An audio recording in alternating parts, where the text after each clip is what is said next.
this is not the time to be weakening Australia's laws against race hate speech.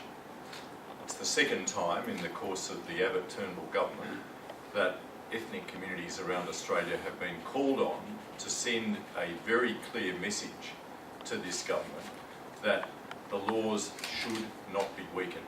But make no mistake, that's what this government is again starting to do. It's sent to the Parliamentary Joint Committee on Human Rights an inquiry again into 18C, and just as in 2013 and 2014 when Labor stood shoulder to shoulder with ethnic communities across Australia and said no to any change to 18C, that's what Labor proposes to do this time round as well. That Parliamentary Joint Committee on Human Rights has been given a very short time by the government to inquire into Section 18C. As it happens, submissions, or the date for submissions closed today, but we would nevertheless be encouraging anybody that still wishes to make a submission to the Parliamentary Joint Committee on Human Rights to do so anyway, because we are confident that that Parliamentary Committee will receive some submissions even if they are a little late.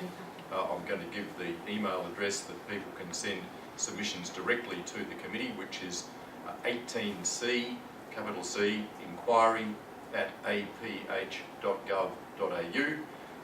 and it's very important that those submissions be made.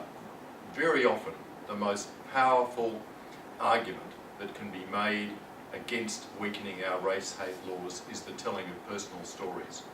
I spoke last night at a large forum in Dandenong in my electorate, together with Julian Hill, the member for Bruce, and Claire O'Neill, the member for Hotham, both Labor members, at a, as I say, large forum with representatives of ethnic communities from one of the most multicultural areas in Australia, southeast Melbourne.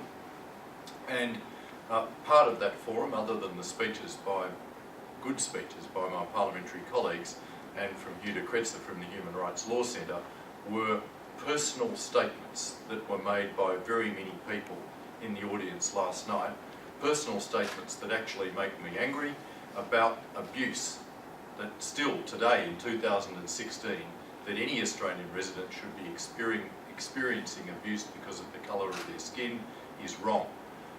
Wherever that may be that in a meeting place, be that in a workplace, or be that in the street.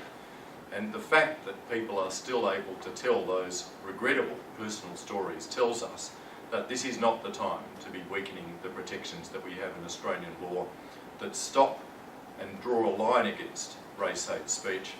Far from it. We need to continue those laws in place so that they can continue to serve Australia as they have done very well for the past 21 years.